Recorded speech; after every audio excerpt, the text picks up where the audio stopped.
আপনাদের সঙ্গে। আর গ্রে জোনের পক্ষ থেকে গ্রে জোনের সমস্ত দর্শককে জানাই শারদীয়ার শুভেচ্ছা এবং অভিনন্দন। আর যেমনটা ঠিক আমরা আমাদের দর্শকদের বলেছিলাম যে দেবী পক্ষে দেবীর নানান নানান রূপ আপনাদের কাছে তুলে ধরবো, আর সেই তুলে ধরার মাধ্যমটা হবে এই কলকাতা এবং তার আশেপাশের পুরনো দেবী মন্দিরগুলি। আজকে আবার আমরা চলে এসেছি একটি অত্যন্ত পুরনো মন্দিরে, অনেকে হয়তো চিনে থাকবেন, এটা হুগলি জেলার শ্রীরামপুরে শ্মশান কালীর মন্দির। বেশ বিখ্যাত মন্দির, কালী পুজোয় খুবই ভিড় হয়। তবে যাই হোক, আমরা খুব বেশি ভূমিকার দিকে যাব না, কারণ অ্যাজ ইউজুয়াল আমাদের সঙ্গে রয়েছেন আমাদের একজন বিশেষ অতিথি। আমি গ্রে জোনের পর্দায় স্বাগত জানাচ্ছি প্রদীপ চ্যাটার্জি মহাশয়কে। নমস্কার। একদম প্রথম শুরুটা যেটা করবো যে এই শ্মশান কালীর প্রতিষ্ঠা কিভাবে? আমাদের কাছে যে তথ্য আছে সে অনুযায়ী আজ থেকে 176 বছর আগে পণ্ডিত রাজেন্দ্রনাথ ভট্টাচার্য মহাশয় এখানে প্রথম মৃন্ময় রূপে মা শ্মশানকালী পুজো আরম্ভ করেন। যেহেতু এই জায়গাটা তখনকার দিনে তো এই পাশে শ্মশান, এবং শ্মশান ছাড়া এখানে পুরো জায়গাটা জঙ্গল ছিল, তো সেই সময় তো এখানে লোকজনের বসবাস ছিল না বিশেষ। তো শ্মশানে একজন ডোম ছিলেন বাবুলাল ডোম। সেই বাবুলাল ডোম ওনাকে এই পুজোতে সাহায্য করতেন। উনি প্রায় 30-40 বছর এই পুজোটা করেন। করার পর ওনার বৃদ্ধ বয়সে আমাদের পাশে পঞ্চাননতলা নিবাসী শ্রী দ্বারকানাথ মুখোপাধ্যায়, ওনার হাতে এই পুজোটা চলে যায়। ওনার শিষ্য ছিলেন, কতগুলো শিষ্য ওনার ছিলেন, যেহেতু সাংস্কৃতিক পণ্ডিত ছিলেন, ওনার শিষ্য ছিলেন, তার মধ্যে দ্বারকানাথ মুখোপাধ্যায় অন্যতম। আর রাজেন্দ্রনাথ ভট্টাচার্য মহাশয় আমাদের বল্লভপুর নিবাসী, বল্লভপুরের এই জায়গার বাসিন্দা ছিলেন। তো দ্বারকানাথ মুখোপাধ্যায় এই পুজোটা নিজের কাঁধে নিয়ে নেন। এরপরে উনিও প্রায় 30-40 বছর পুজোটা করার পর ওনার সঙ্গী আমাদের লাইব্রেরি লেন, অধুনা লাইব্রেরি লেন বলা যায়, সেখানকার অধিবাসী আশুতোষ শ্যানলাল এবং ক্ষেত্রমোহন শাহ স্ট্রিটের হীরালাল গুঁই, এরা নিজেদের কাঁধে এই পুরো পুজোর পরিচালনার ভার নেন। 1952 খ্রিস্টাব্দ নাগাদ এখানকার ওই সময় যে যুবক যারা ছিলেন, আজকে কেউই প্রায় নেই। 1952 সাল মানে আজকে থেকে প্রায় 100 বছর আগে, তো 75 হবে, তো কেউই নেই প্রায়। তো তারা এই পুজোটা নিজের কাঁধে নেন এবং প্রকৃত অর্থে সার্বজনীন রূপ কিন্তু তখন থেকেই পায়, 1952 খ্রিস্টাব্দ থেকে। এর মধ্যে মহাপুজোর অন্যতম কাণ্ডারি শ্যামল পাল মহাশয়, উনি আজকে আমাদের মধ্যে নেই, তো ওনার হাত ধরেই এখানকার যুবকরা আস্তে আস্তে পুজোর কাঁধে নিজের কাঁধে নিয়ে এটা সার্বজনীন রূপ এবং মায়ের যে এই যে প্রচার বলুন আর সবকিছু বলুন, মানে মায়ের যে মহিমা, সেটা কিন্তু হুগলি ডিস্ট্রিক্টের, শুধু হুগলি ডিস্ট্রিক্ট নয়, হুগলি ডিস্ট্রিক্টের বাইরেও ছড়িয়ে পড়ে। এবং এইভাবেই এই পুজোটা এখন বর্তমানে যে রূপটা পেয়েছে, প্রথম ওই 1952 সালে সার্বজনীন রূপে এই পুজোটা পরিচালনা করে। আরম্ভ কিন্তু 176তম বছর, আগেও হতে পারে, কিন্তু তথ্য অনুযায়ী 176 বছর আগে 1850 সালে এই পুজোটা প্রথম আরম্ভ হয়। মানে বল্লভপুর শ্মশান তার থেকেও পুরনো। বল্লভপুর শ্মশান, যেহেতু শ্মশান পাশে, শ্মশানকালী একটা, শ্মশানকালী হচ্ছে মায়ের আর একটা বিশেষ রূপ। মার্কণ্ডেয় চণ্ডীতে তো বলাই আছে, শুম্ভকে মারার জন্য মা একটা নরমালা এবং হাতে খড়গ নিয়ে, তো এই শ্মশান তো একটা বিশেষ রূপ। শ্মশান, ওই শ্মশান থেকেই শ্মশান কালী হয়ে এসেছে। তো এই জায়গাটা অ্যাকচুয়ালি এই যে যেখানে আমরা বসে আছি, সেই জায়গাটাও কিন্তু বন জঙ্গল ছিল, এখানে কিন্তু মানুষের বসবাস ছিল না। এই জায়গাটা ঠিক পেছনেই একটা ঘাট আছে, সেটা টুনিমুনি দাসী মানে টুনিমুনির ঘাট বলে পরিচিত। এই যে দুটো জায়গা এখন দেখছেন, এখানে কোনোটাই অস্তিত্ব নেই, কিন্তু এখানে দুটো করে 6টা করে শিব মন্দির ছিল, যেটা আমরা ছোটবেলায় ভগ্ন অবস্থাতেও মোটামুটি গোটা 6 দেখেছি। ভগ্ন অবস্থাতে 6টা শিব মন্দির উনি প্রতিষ্ঠা করেছিলেন। 1229 সালে গৌরমোহন শেঠ কলকাতা নিবাসী, ওনার বিধবা পত্নী টুনিমুনি দাসী এই ঘাটের টুনিমুনি ঘাট হিসেবে প্রতিষ্ঠা করেছিলেন এই বল্লভপুর ঘাটের পাশেই, রাধাবল্লভ ঘাট যেটা। আর 6টা করে শিব মন্দির তখন ছিল। তো সেই জায়গাটাই আজকে এই রূপে বর্তমানে এই রূপে আর কি মন্দির প্রতিষ্ঠা হওয়ার পর এই ঘাটটা এখনো অস্তিত্ব নেই, স্বাভাবিকভাবে কালের নিয়মে চলে গেছে। তো টুনিমুনি দাসী ঘাট যারা আগেকার দিনের লোক তারা জানেন টুনিমুনি ঘাট টুনিমুনি দাসীর ঘাট হিসেবে প্রতিষ্ঠিত, পেছনেই এখন সে বিলুপ্ত, কিন্তু ছিল, আমরা নিজেরাও দেখেছি ওই সময় ঘাট। এখন বর্তমান যে মন্দির, এই নতুন মন্দিরে কোন কোন দেবতা রয়েছে? আমাদের শ্মশানকালী ছাড়া আর কোনো দেবতা মানে আমাদের তো আগে এটা মাটির বেদিতে হতো, এই জায়গাটা মন্দির কিন্তু ছিল না, এটা পুরোটাই খোলা ছিল, পুরো জায়গাটাই খোলা ছিল। আগে মন্দির প্যান্ডেল করে মানে পুজো হতো, এবং দীপান্বিতা অমাবস্যাতেই যে বিশেষ কালী রূপে পুজো হতো। এবং এই যে এখন বর্তমানে যে বেদি দেখছেন সেটা আগে কিন্তু ছিল মাটির বেদি।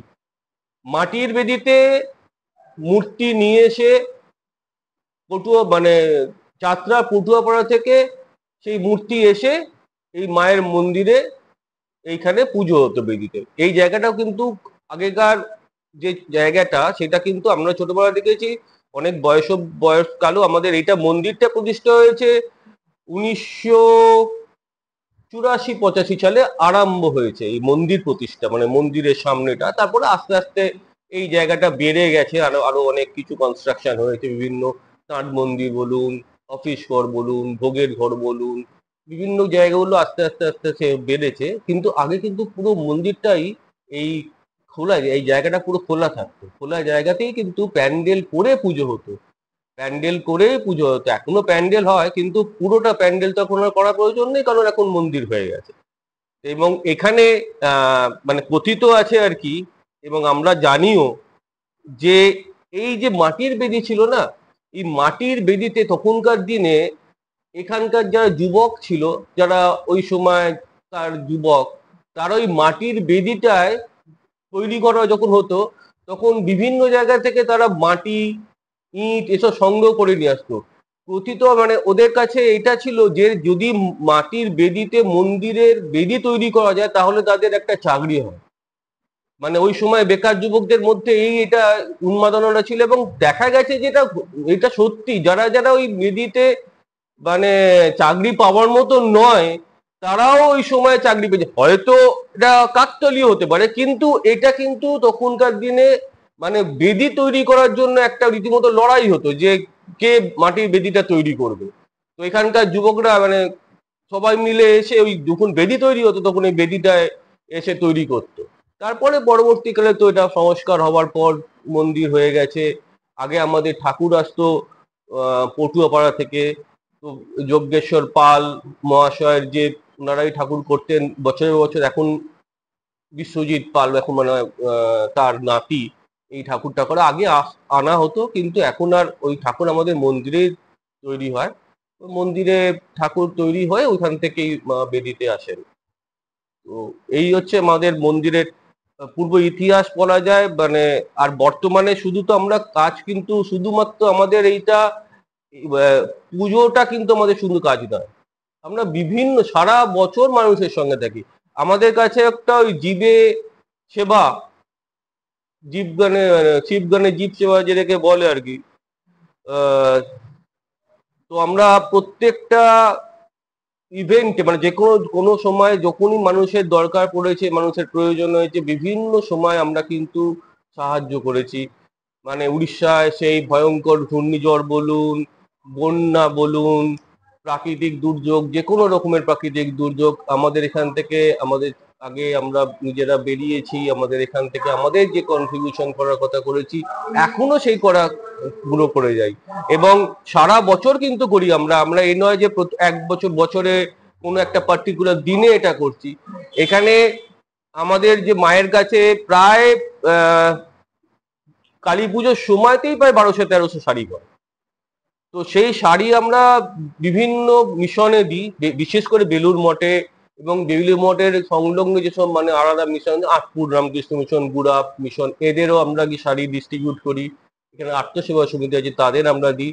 এছাড়া যে মায়ের কাছে অনেক জায়গায় মানসিক করে বেনারসি দেন, এবছরও প্রায় 10 জনকে আমরা ওই বেনারসি আমাদের মায়ের যারা এরকম নিডি, যাদের মেয়ের বিয়ের জন্য আমরা কিন্তু প্রত্যেকবার দিই। এবং এবারেও কারুর হয়তো বাচ্চাদের অসুবিধে হয়েছে, কোনো শারীরিক মানে অসুবিধে আছে, স্বাস্থ্য সংক্রান্ত সাহায্য চায়, আমরা সেটাও করেছি অনেকবার।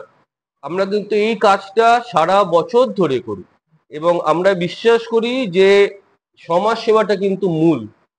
শুধু পুজো করে একটা তার দায়িত্ব শেষ হয়ে যায় না। এইটা সমাজ সেবাটা সারা বছর, যেমন প্রত্যেকবার ব্লাড ডোনেশন ক্যাম্প করি। 171 জন এবারে ব্লাড দিয়েছেন এখানে, 31 আগস্ট লাস্ট হয়েছে। তারপরে মানে প্রত্যেক বছর এই যে 7খানা প্রাইমারি স্কুল আছে বাংলা মিডিয়াম স্কুল, তাদের আমরা 7 জন করে বাচ্চাদের আমরা ওই শিক্ষা সংক্রান্ত সামগ্রী দান করি। অনেক গরিব বাচ্চা যারা হয়তো বই কিনতে পারে না, ব্যাগ দিই আমরা। ওই রকম যেটুকুনি আমাদের ক্ষমতা সেইটুকুনি কিন্তু আমরা করি। সারা বছর ধরে এই কাজটা কিন্তু আমরা করি, শুধু পুজো আমরা কিন্তু করি না। সেই কারণেই বল্লভপুর শ্মশানকালী, সার্বজনীন শ্মশানকালী কিন্তু অন্য অনেক পুজোর থেকে আলাদা। এখনো পর্যন্ত আমাদের মানে যারা পূর্বপুরুষরা ছিলেন তারা যে কাজগুলো আমাদের করিয়ে রেখে গিয়েছেন, আমরা সেইগুলোই আমরা চালু রেখেছি এবং ভবিষ্যতে আশা করি আমাদের পরবর্তী প্রজন্ম এইভাবেই পুজোটাকে চালিয়ে দিয়ে যাবে। অনেক ধন্যবাদ প্রদীপ বাবুকে। আজকের ভিডিওটা কিন্তু একটা অন্যরকম মাত্রা পেল, কারণ শুধুমাত্র কোনো মন্দিরে গিয়ে সেই মন্দিরের মাহাত্ম্য কিংবা দেবীর মাহাত্ম্য শোনার পাশাপাশি যখন আমরা একটা সোশ্যাল মেসেজ পাই, যখন একটা মন্দিরের মধ্যে দিয়ে সামাজিক কাজ করার, সমাজ কল্যাণমূলক কাজ করার এবং সমাজে যে মানুষদের পাশে থাকা দরকার তাদের পাশে থাকার বার্তাটা পৌঁছে দেওয়া যায় দর্শকদের কাছে, অবশ্যই সেটা আমাদের জন্য অত্যন্ত সৌভাগ্যের একটা বিষয়। তাই ধর্মকর্ম যে আদতে জীবনারায়ণকে বাদ দিয়ে হয় না, সেটা আবারও বোধহয় এই শ্মশানকালীর পুজো প্রমাণ করে দিল।